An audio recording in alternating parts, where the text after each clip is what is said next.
I was like, wow, I'm actually touching the head. And then a few minutes later, the baby came out. Yeah, because she was... I couldn't believe there was a human that just came out of her and had arms, legs, and was like, and a head and ears and was everything. Like, I swore never ever to go to the other side at any given time. And the moment the doctor said that is the craziest part of that video. To you? Yeah. Not the baby coming out? No. No? Like seeing the baby before the baby came out. That was crazy. And she was so covered in poop. Hey guys, welcome back. This is Elle and Nick. Welcome back to our channel, guys. It's been 2 months so far. And it's been awesome in general for me. What about for you? The 2 months? Yeah, it's been busy, good. A good busy. Busy again. Yeah. Busy. Yeah, so this video is to just continue from where we left. We were talking about, we actually showcased the video where you're giving birth. Yeah, the labor and delivery video. Yeah. We're just gonna piggyback on that and just fill in some of the things that we were not able to record, and then just talk about the postpartum period, like the experience for both of us. And then finally we get to tell you guys what baby's name is, who is right here, by the way. This is Elle and Nick, by the way. Did we say that? Oh, this is Elle and Nick. Yeah. Welcome back to this channel. Yeah, and if you're new here, please subscribe, and thank you for watching our video. If you're a returning subscriber, thank you. Please like the video and share it with your friends. Leave a comment down below as always, and we're happy to have you. So let's get started.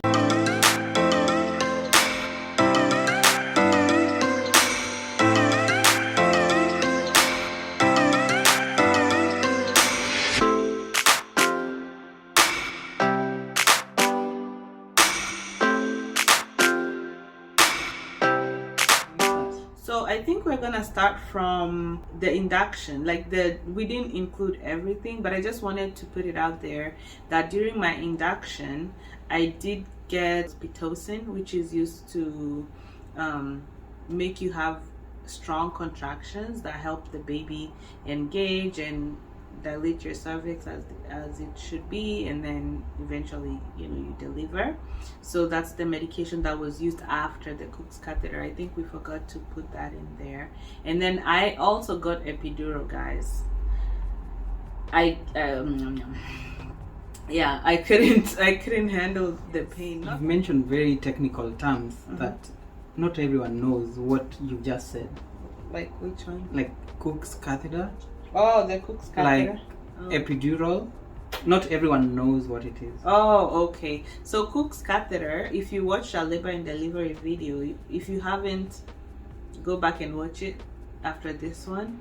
But it's what they use to mechanically dilate your cervix. So it's two balloons that get put into your cervix. So one is inside your uterus, the other one is on the outside side of the cervix, and then they inflate it with water, right? Saline water. Yeah, saline water, and then so they keep adding it so that there's pressure on your cervix, and then the pressure causes your cervix to open, and yeah, when it's open to 5 centimeters at least, it falls out, the balloons fall out. So that's stage 1 of induction. And then the second one, after that happens, now you can get Pitocin through your IV, which is the actual medication that goes into your bloodstream and causes like stronger contractions that should lead up to the birth of the baby. And then epidural is the pain medication that's used to numb you, basically under your abdomen. Oh, on your abdomen, going down to your legs, right? So usually why are you laughing? No, I'm just remembering what was happening when you're saying that. Oh my god. What it does, it numbs you. So it's a numbing medication and a pain medication together, and it gets put into in your back, and basically it just keeps infusing more and more medication, and you're numb, so you can't feel the pain, but you can feel some sensation. When I got that, I didn't feel anything. I just felt numb. I couldn't move. So I was just sitting there, and the contractions were going, and I would just be like, la la la la. So it was such a lifesaver, guys. That was amazing. So to be honest, all those things she's mentioning, they were so painful, and like for you, like to get it, the whole experience was so painful when they are doing all those, the induction, the saline water thing, and even when they were giving you the epidural. All these things are painful. Maybe you could feel the pain once, like a pinch for the epidural, but it looked very bad from my end. Like what I was seeing, it was so bad that I didn't even have time to pick up, like I couldn't even pick up the camera and record, because I was like, this is not even like worth being recorded, because I felt like I needed to be there for you, not to be there to record. Grab you the get? camera. Okay, I see. Yeah. Even if I had a way to put the camera in a position where I could record, I felt like it was just too much. Yeah, it was painful. And you won't understand, even as we explain, you won't really understand how painful it is, or how it was for her, or how the exact experience is, but we try as much as possible to give the picture. Yeah, I feel like contractions and labor and delivery in general is a very specific kind of pain. It's not like, if you get hit by something, or if you fall down, if you break a bone, you can explain that kind of pain, but you really cannot explain like what a contraction feels like. Like he keeps asking me, so what are you feeling when you're having a contraction? And I'm like, I can't explain it. It's a contraction. Like you feel like you're being ripped apart from the inside, and then it's like so intense. And I think with the medication, with the Pitocin, because they increase it every 30 minutes, so they start you off with 2 mLs per minute, and then 30 minutes later they go to 4 mLs, and then 30 minutes later they go to 6, 8, 10. So it's like getting more and more intense. So it's kind of like you just have to deal with it. And then I was asking the nurse if they can slow it down a little bit, and they were like, no, I can't slow it down, honey, because this is how you're gonna have a baby. And I'm like, oh my god, I was like, just give me the epidural. And then when you ask for the epidural, like you have to wait. It's not like you ask and you're given. So when you feel like your pain is getting to a point where you feel like you're gonna get to where you can't take it anymore, just ask for it if that's what you choose to do. Because when you ask for it, it's like, okay, we're gonna ask the anesthesiologist, the doctor, the person that comes to put it in you. I was not joining that group.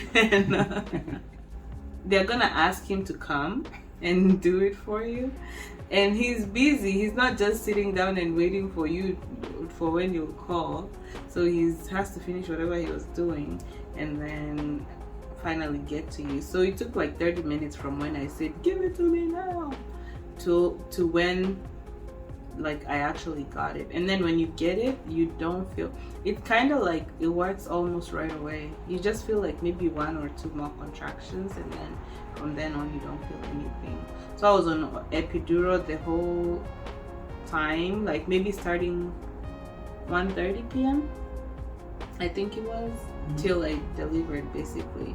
So he was so surprised when I was just chilling and even sleeping. I took a nap actually after that, and he would look at the machine, the monitor, and would like, you would still see the contractions going, and he'd be like, wait, she's still having those contractions?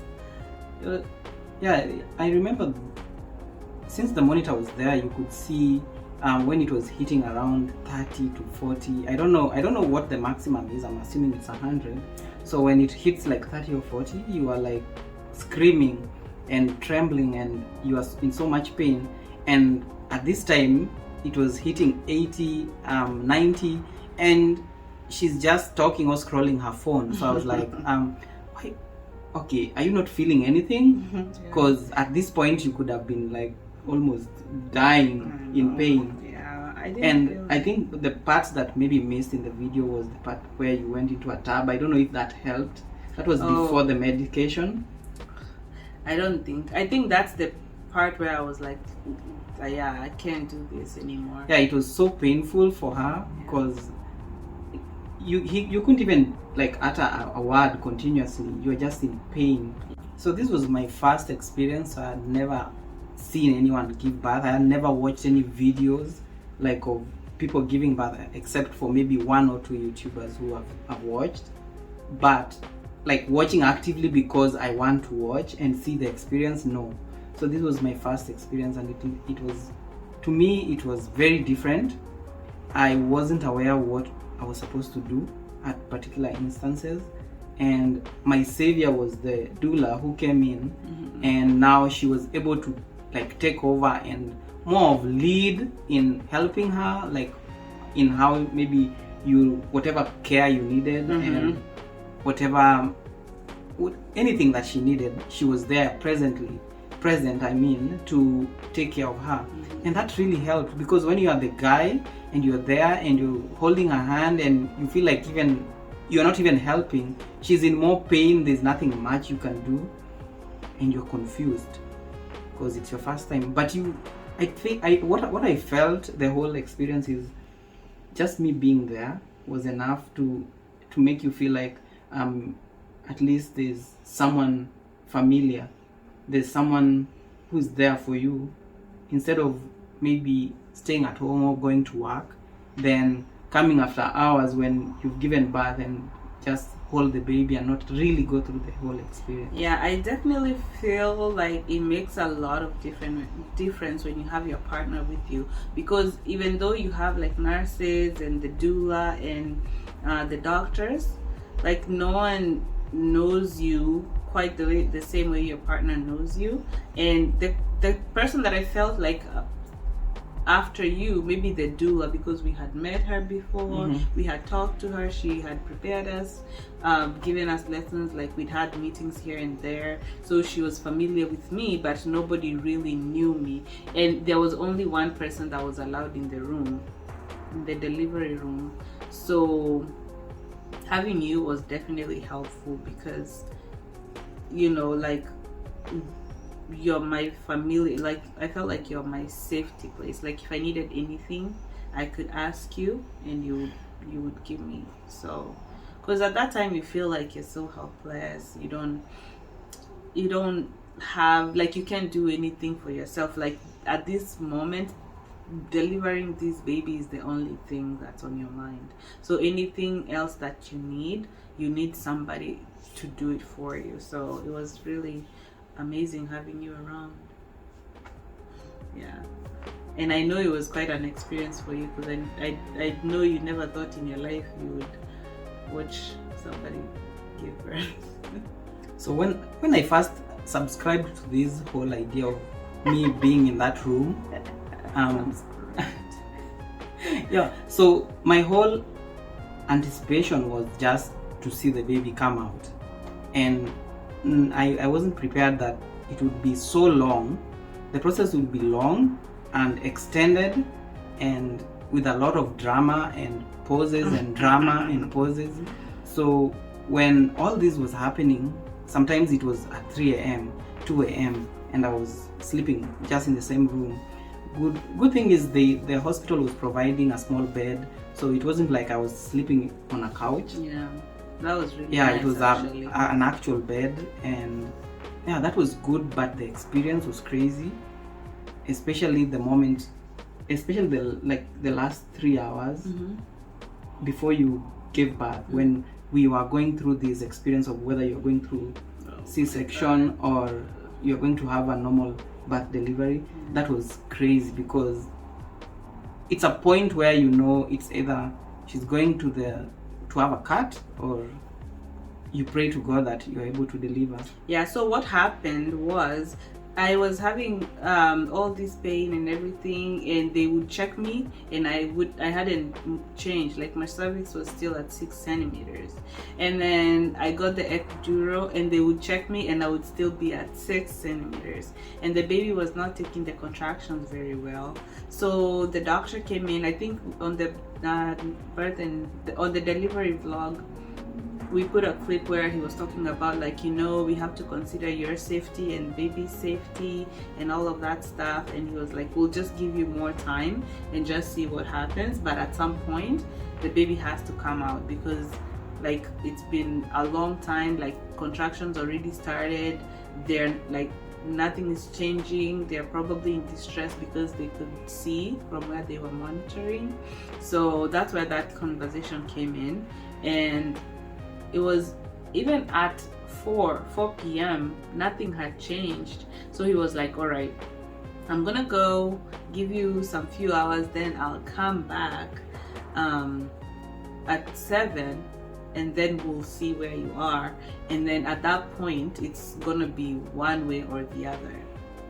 And those 3 hours were like the most, I felt so helpless, because at that point, first of all, like I had prepared myself so much for like a vaginal delivery, everything all natural, like I would just wanted to do everything like, not the natural way. And I think all women want that, but then like you have to prepare yourself for whatever your labor and delivery becomes, because nobody knows really what it's gonna be. Like you just go in, and it can take any route. Like you can just go all in and have everything all natural and deliver. You can go have an induction, everything goes well, everything's opening up, and you deliver quickly. You can go, the baby can be in distress, and they're like, we gotta go get the baby out. Like anything can happen. So when he said that, I really had to switch my mind and like understand that might be the route we have to go. Yeah, the most important thing again, to have like someone who is familiar and someone who is close to you, is the fact that sometimes in the middle of all that commotion, there are decisions that need to be made. Mm-hmm. And sometimes she's in so much pain, she can't really like think straight. Yeah. And that's when someone like me comes in, and I'm like, okay, what's the option? Even if you don't know all these medical terms, if the doctors explain to you, you'll probably have an option that you feel like this works for us. Yeah, and if you ask those questions, we also have like some time to like process it together, mm-hmm. and like make a decision together of what we think would be the best. Yeah, they can actually give you like 10 minutes, mm-hmm. or 15 minutes. They mm-hmm. tell you we'll be back in 15 minutes. You guys can let us know what you think want about it. And which is very good. I feel like, I don't know if everywhere in the world they do this. I don't know. Maybe you can comment and tell us, because I feel like the liberty that we were given in that room, mm-hmm. gave us the options, mm-hmm. and the ability to choose things, the way things would move, mm-hmm. which helped in the whole situation. If we actually wasted time, maybe you would have ended up going for CS. Yeah, I feel like, because we had a very short time between the doctor making the decision of you going to theater, mm-hmm. and just delivering naturally, mm-hmm. right? Mm-hmm.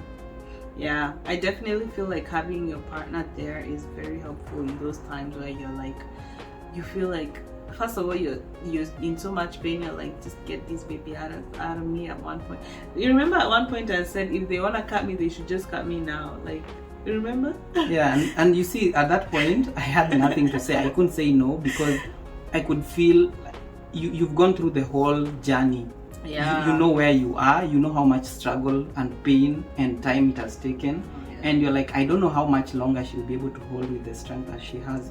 So you just like, okay, if that's what will work for us, as long as you're safe and the baby's safe, I'm ready to go that route. So if you see someone, I think at that point I was just speaking out of desperation of like, when they started having that talk, I was like, I don't want to like be in so much pain and wait so long if that's eventually what's gonna happen. I was just talking from a point of like just do it then. Like it wasn't really what I wanted, of course, but like I was like, I don't want to go through all the things and then end up doing getting but C-section. But the good thing is the fact that we were two. Sometimes that decision couldn't be hastened, because I would say I think we should give Take it a minute.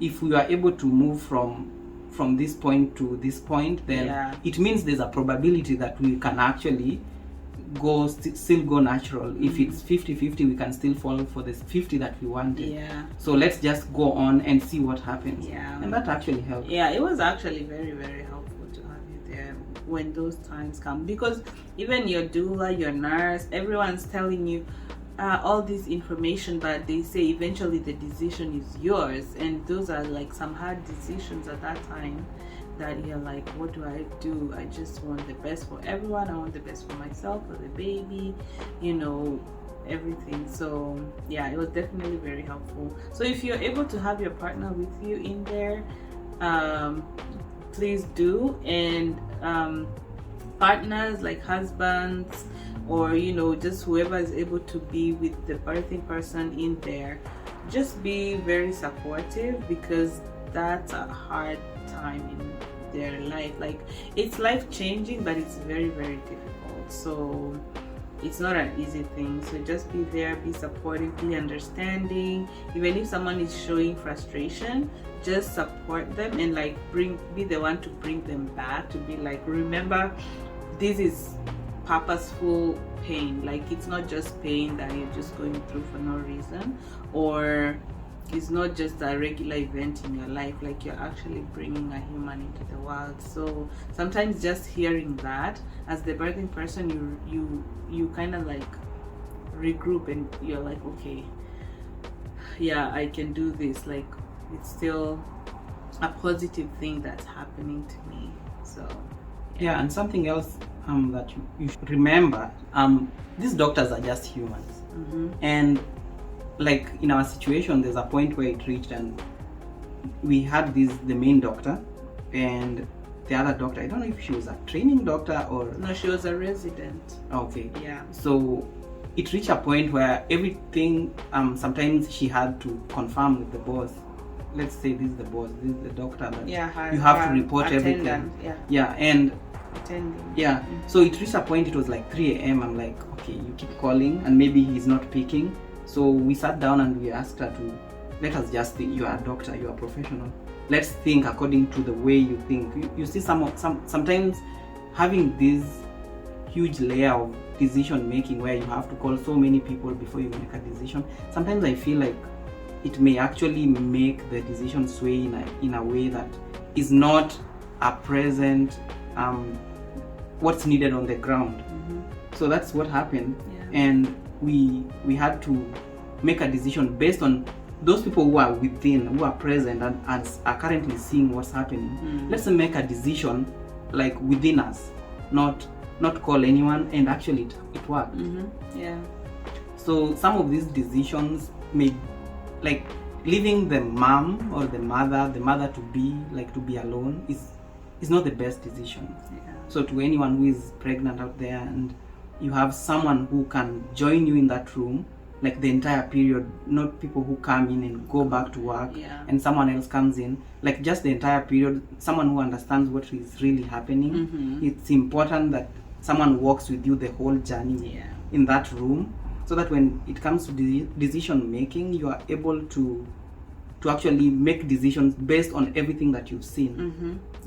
Not just like what you found like happening. Exactly. So those the 3 hours leading up to the birth, they were very intense, because it's a moment of surrendering. Because for me, I felt like there's really nothing I can do. I've prepared all I can, I've done all I could, I set myself up for success, and I'm at this point where my cervix is not changing, the baby is not wanting to change positions. she's not taking it very well. Like nothing I can do or I'm doing, or even the doctors, nothing no one is doing is working. So at this point, you just like, I just had to surrender. And I just said, you know what, like, you're the one who knows what you want, God. Like, honestly, I was like, there's nothing else we can do. Like, you're the one who created this baby. You're the one who knows her life. You're the one who knows how she's meant to come into this world. I'm just a vessel carrying her. So whatever you want, may your will be done. And when I did that and I was crying, I was bawling my eyes out. Yeah, it reached a point that she was just crying. I was just crying. And no, there's actually a point. I think we were talking about maybe what could happen, and I think at this point, I don't know if you are listening to something, you're listening to some worship songs or something. Then as we were making this decision, just next to the bed, you started crying. So we stopped and we were like, okay, what's happening? And it's not those silent cries. It's a real cry. I was sobbing. Like we were like, okay, what has just happened? The moment that we just turned and we concentrated on something else for a few minutes, you're crying. I know. It was just a moment of realization that at this point, it's really not up to you. Like, you just have to surrender to God, because like His will be done. And like just going from a mindset of like, I want this, because I feel like I'm also the person who's like, if I want something, I really, really want it, and I feel like I want to do everything to get it and have it be that way. And just realizing that this is a situation that you really have no control over is also a very humbling moment. And you're like, it's not up to me, like there's nothing I can do. So yeah, I was crying and they were comforting me, and like we were talking about it, and like just talking about the emotions I was going through at that time. And you know, we got to a point where now all of us in the room were in agreement, and we had made peace with the possibility of it being that it's going to be a C-section. And like from that point, we just started talking and like just having regular conversations. And I was calling home, so I called my parents, and my sister. And something I won't ever forget is I called my sister, and my sister started praying for you. And at that point, I was at one of the walkways outside the room, like in the maternity area, but outside. And she started praying, and I said, I'm not even in the room yet. Then she said, just walk next to her.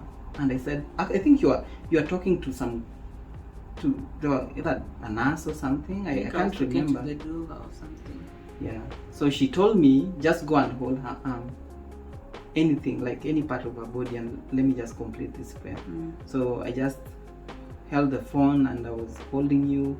She prayed, and you are still talking to someone else, and I just closed my eyes for a second, and when it was done, I just believed that everything will be okay. She told me everything will be okay, just tell her that, and things will go the way you guys planned. The moment the doctor walked in and gave us the good news. Oh yeah, so the doctor came back at around it was just do you know it was about 5 minutes after that prayer. Oh really? Yeah. Oh wow. And when the doctor came in and did his things and confirmed that we were ready to go, I didn't believe it. We were in shock. I know, all of us were like, wait, what happened? Because I had been 6 centimeters all day long, all day, and then he came at like 8:30 and he checked me and I was 9 centimeters dilated, and he was like, oh wow, you're almost like done. And we were all like in much shock. I was in disbelief. I was like, wait, what did you say? Like, did you say a 9 or a 6? Because you know, like it could be confusing, the two numbers. And he was like, nope, you're a 9, so we're gonna give you another hour and let you complete, and then it will be time to push. And I'm telling you, I couldn't believe my eyes and my ears. Centimeters has never been such a big word like it was on that day. Yeah, like just 1 centimeter means it's so much. precious. Yeah. Like having dilated a centimeter extra Yeah. at any given time It's when you're like giving birth. amazing. Wow. Yeah. So he came back an hour later, and I was ready to push. And you guys watched the whole situation, and baby came, and everything was so good, and it was just like, wow, what a life-changing experience. What? I don't know if you guys caught the part where the doctor said, "Do you want to touch the head of the baby?" Did you guys catch that? That is the craziest part of that video. To you? Yeah. Not the baby coming out? No. No? Like seeing the baby before the baby came out. That was crazy. Like I could see the baby's head, and the baby is still in your body. Surely. That's the craziest thing. I don't know. You guys, I don't think most people caught that actually. Yeah, I know. It was in the middle of just watch that emotion. video again. Yeah. And there's a part where the doctor says, do you want to touch the head of the baby? Yeah. And she touched the head, and she was like, what? Yeah. What? It was crazy. And at that point, that's when I moved. I also went to the other side. I actually swore. I swore never ever to go to the other side at any given time. And the moment the doctor said that, just me following orders, I was there. And then how was it for you? Is it traumatizing? Yeah, I was just I think it's trauma when you don't believe anything you're seeing, right? No, I mean later now when you think about it. Oh, okay. There's no trauma, my friends. No, it's just something people say that that's good for people to hear, because a lot of guys say that they're gonna be traumatized. When they say that if you see the baby coming out, you'll be traumatized. You'll never forget. Okay, of course you may never forget, but like carrying that trauma like beyond that room, no. Oh, okay. We've seen worse things. Surely, who has not slaughtered any animal in Africa? Oh, so you think slaughtering yes. is grosser? Yeah, of course. You are taking life away. At this point, you are bringing life into this world. Oh, wow. So it's the opposite. Profound. Wow. So you heard it from him. So yeah, I was like, wow, I'm actually touching the head. And then a few minutes later, the baby came out, and she was so covered in poop. Yeah, because she was. I couldn't believe there was a human that just came out of her and had arms, legs, and was a head and ears and everything.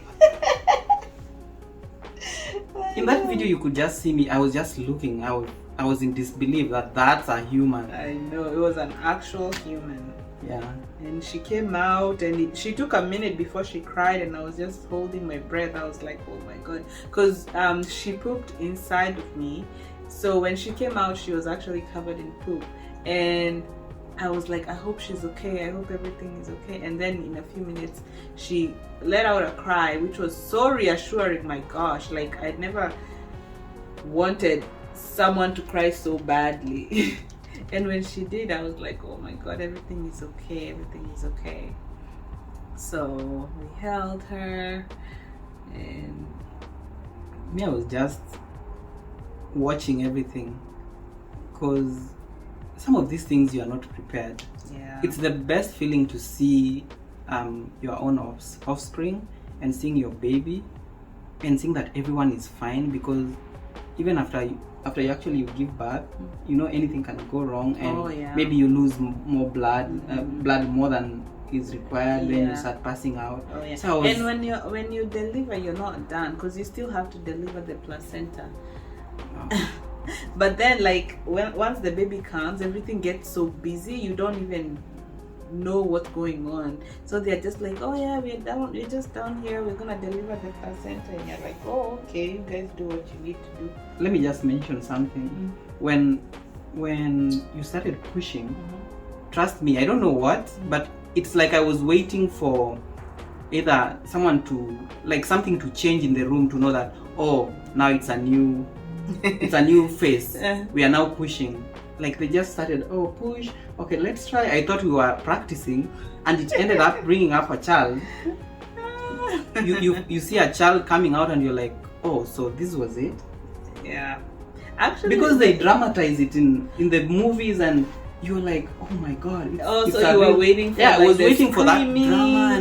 Yeah, I know. It was actually the pushing was the easy part for me in my experience, because first of all I was on epidural, so it wasn't painful. You pushed just 8 times. Yeah. Second of all, like the team was so great. The nurse that was counting for me, A1, like she was amazing. I felt like we were working out. You know how like you have a trainer telling you, let's go, hey, let's go, like, so, yeah. So that's the way like I felt, like it's like we're doing this together. And then the counting, I can't forget. Yeah, the counting was amazing. And then, you know, it didn't take too long, and they kept saying, oh, you're doing so well. And I thought they were just like telling me that so I can keep going. So even when the last push, I didn't know it was gonna be my last push. I knew it when they said, oh, just a little push. Oh, and she's out. I was like, oh, what? She's out? Are you serious? Yeah, so. And the baby is very different when they come out of the mother. They look different. Like everything, even the head is squeezed. Yeah, because you know they just came out of a very small space. And that myth that they usually mold the head after giving birth, it's a lie. So the head will just come back to its original shape. Yeah. So if you see someone with a funny forehead, please just note there was no one who was involved in molding it. Maybe some cultures do though. You never know. How do you mold it? I know people here in the US, they have their babies wear some helmets if they want them to have a round head. Helmets? Like like a helmet that's made to, like, you know, when the baby is young, their bones are still soft, so before they solidify they can be manipulated. So they put some round helmets on them so that they can have a round head. I don't know how that works. Oh, so that went on, then the baby was cleaned, weighed, so many things happened at that point. Yeah, breastfed. And we are given some, I think she was there was a band that was put on her legs, right? Yeah, so we all got a band, hers and mine and yours, to show that she's our baby, and that's the band that she used to go in and out to see her. Yeah, and immediately we were moved from that room, and now we started moving to the other side. The postpartum. What do you call them? The postpartum. Yeah, room. Within the same hospital, and now where that was you go different. to recover. Yeah. The room that we were in was huge. Yeah. The one that we were taken in was just for one person. And yeah, it was around 10-11 p.m. at night. Then we had to now rest. The baby was taken to a nursery, right? Yeah, the baby, I mean, they took the baby to nursery. She had, oh my gosh, guys, she had to get an IV put in. Can you believe that? Because they had to put antibiotics in her because of how she had pooped inside before she came out. Man, like when I saw her, I was like, I just wanted to cry. Can you do, like, her first day of life, she already had a needle poking her. I'm so mad at her. But like they had to do that because then you have to prevent any infections. And I had a fever during my labor. Yeah, so they just wanted to make sure that she was good and she didn't get any infection. So I understand her needing medication, but it was just so sad to see her like have an IV on her arm, and then the medication she had to take it for 2 days. So they took her out to the nursery, and then they brought her back down to us, remember? Yeah, and then I was trying to breastfeed her. Oh my gosh, you guys know all about my breastfeeding saga and everything. Like, it was such a struggle. And then at some point they took her back to the nursery because she wasn't holding her temperature. Oh my God. Remember that? She kept being on the lower side, and she couldn't, you're supposed to regulate your own temperature, like to stay within the regular limits, and she kept staying on the colder side. So they had to put her under the warmer. So they took her and they were like, oh, sorry, the baby cannot come to the room with you guys anymore. She has to stay up there until she can regulate her temperature. So now that changes the game altogether, because you're in a different floor and you're recovering yourself, and your baby is in a different floor, and she's in pain. She can't even walk. I know. Oh my God. She couldn't walk, I think, the first, how many hours? 10 hours? I mean, first because I had epidural, right? Mm-hmm. And then after the epidural wears off, that's when you start feeling the pain. And then now if you want to see your baby, you have to walk. Oh my God. Yeah, so we had to like go down every other time. Then remember, hey, America. So they don't give you food. They just give the patient, who is maybe like her. Me, I'm an extra. Oh yeah, you're there, but please just you have to sort yourself. Fend for yourself. So you fend for yourself. You go and anything except water. That's the only thing they give you. And water and ice. And snacks if you ask for them. What? Snacks. Oh really? Like a cookie or a banana. Those things are very sugary. Yeah, but like even the food that they're giving me, someone who just gave birth and is ready to breastfeed, like it was just light, very light food, like a spoonful of rice and a chicken breast and some vegetables. I thought in the postpartum section they would have like healthy, nutritious, like good portions. Thank God for him. That's what I'm saying. Like when you have your partner with you, like it comes in handy, and they're so helpful, because it's a lot of work for him, but he did it, and I think he did it like so well, because I never lacked. I was never hungry, because he was always running up and down to go get me food, and he also came back home too and cooked a meal and brought it to the hospital too. Wow, that was amazing. Yeah, so we were there for 3 days, right? Yeah, it was. So 3 days sleeping in the hospital, rushing back here, making food, or going and we were just replenishing our supplies. And also my mom would bring me like porridge and stuff like that. So yeah, but they were so strict. I know. Yeah, so the delivery room, I was only allowed one visitor, which is me, which was you. And then after delivery, I was allowed one person can stay with me the whole time, and then one person can visit from 10 to 6, right? Yeah, so I mean my mom could come during those hours, and then she had to leave by 6 p.m. Yeah, and then I think that's COVID rules, they said. Yeah, and also like when you go up to the nursery to see the baby, you have to show the badge, and you have to tell them every single number time that's on there, and they match it with your baby's number. Even if they know you by face, they have to keep checking. Yeah. There's no single time they didn't check. Yeah. So that experience it is tough actually. I had to take some days off to just make sure that I'm there presently. Yeah. To make sure everything is good, because it's tough. I don't know if anyone gives birth on their own, like you go to hospital and you do it on your own.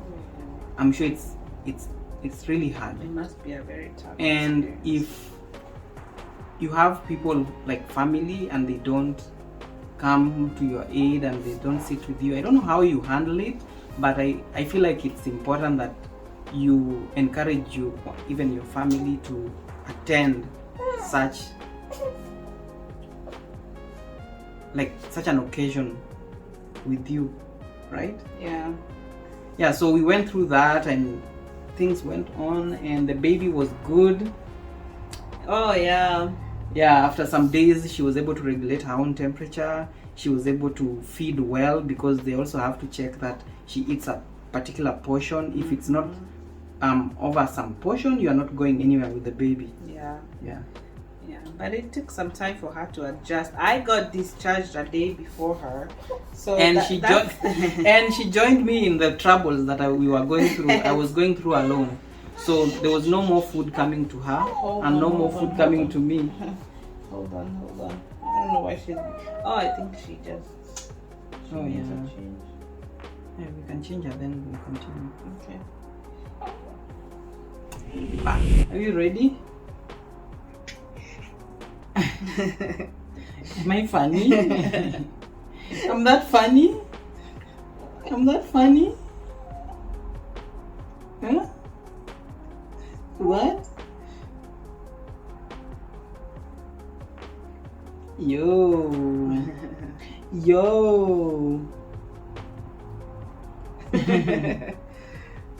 Oh, she's happy. Yeah. She's taking the microphone out. It's okay. We'll share the microphone, right? Right? Right. Yes. Okay. So we're doing a video, okay? Yeah. Okay. So you're gonna contribute? Yeah. We're talking about how you came into the world. Oh, you remember that day? Yeah, you were there, I know. Yeah. Yes. So you're gonna tell us how you are feeling, okay? Okay? Yeah. Okay. She's like, yeah. Yeah.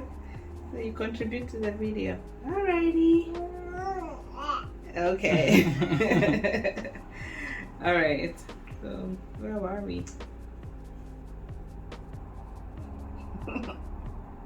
Where are we on the video?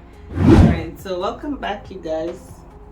We're back, and right now this little one is very awake and very happy and very talkative right now. So she's gonna contribute to the conversation of how she came into the world. So if you hear her contributing, that's her version of things, okay?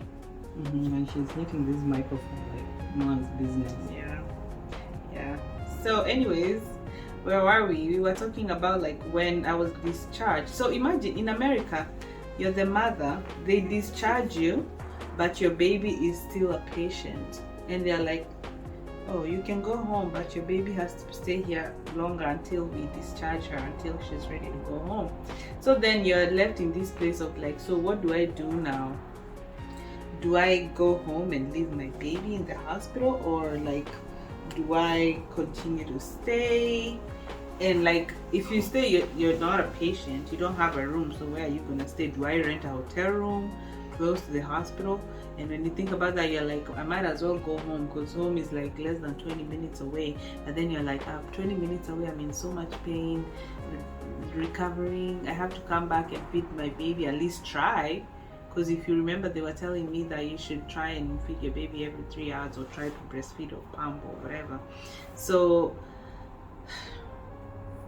good enough, like luckily enough, that hospital has a they have a program where they can let you stay. If they don't have anyone coming, if they have an empty room, they can let you stay for one night. So luckily no one was coming into the room that we were in, so they were like, okay, you guys can stay one more night and wait and see if your baby is gonna be discharged tomorrow.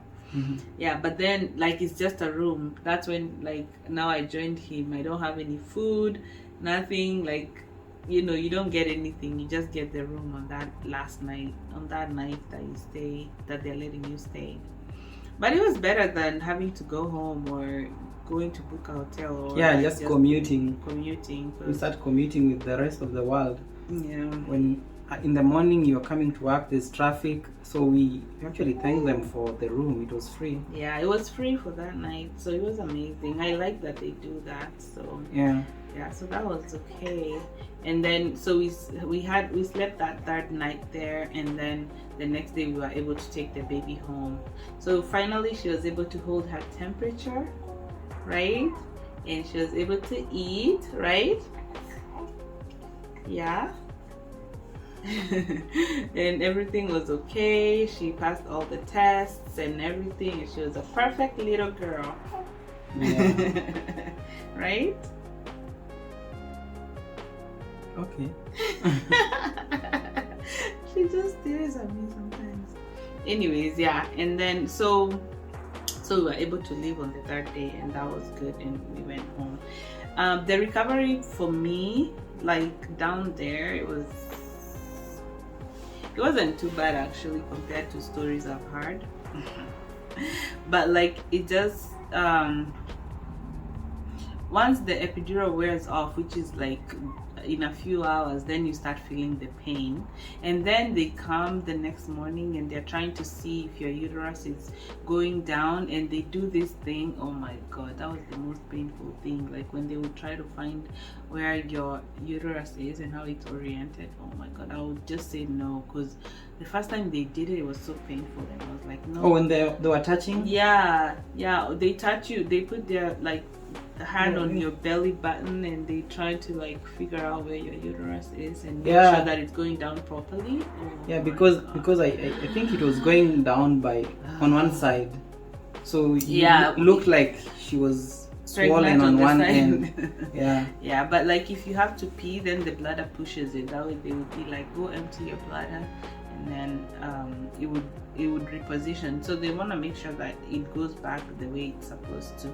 And then another thing, you guys, is like every time you're trying to breastfeed or pump, you get such painful contractions. Yeah, you do. They were so painful, remember? I can't remember the pain, but I could. You remember me saying they're like I'm in pain?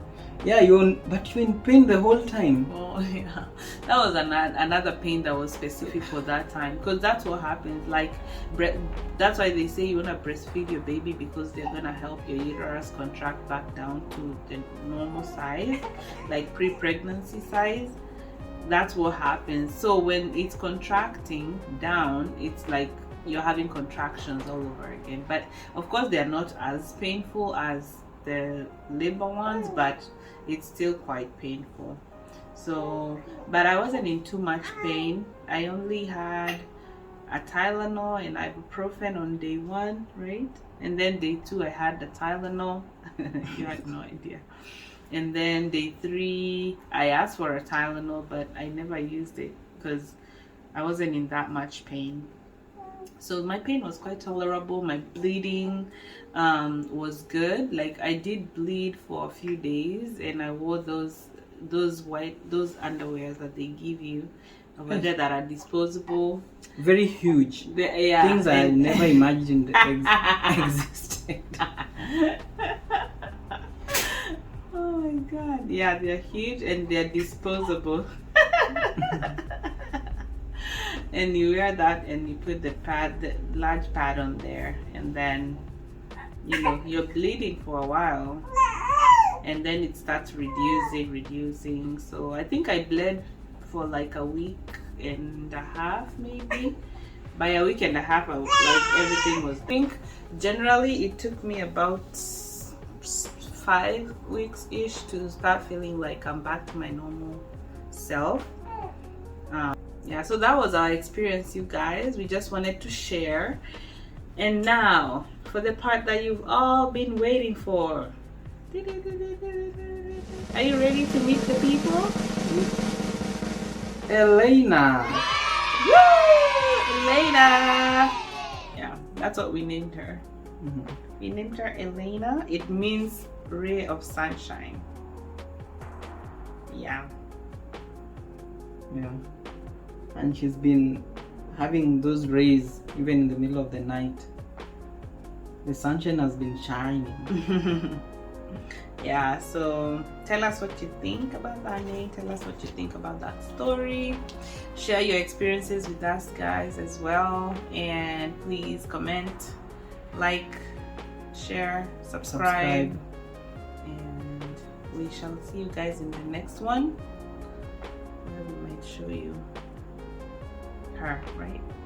Yeah, it's time. It may be time then. Yeah. All right, guys. Peace. I didn't know love could ever feel like this. I didn't know body shivers from a kiss. Now I know it's been so very long. 'Cause it's been forever since I felt anything.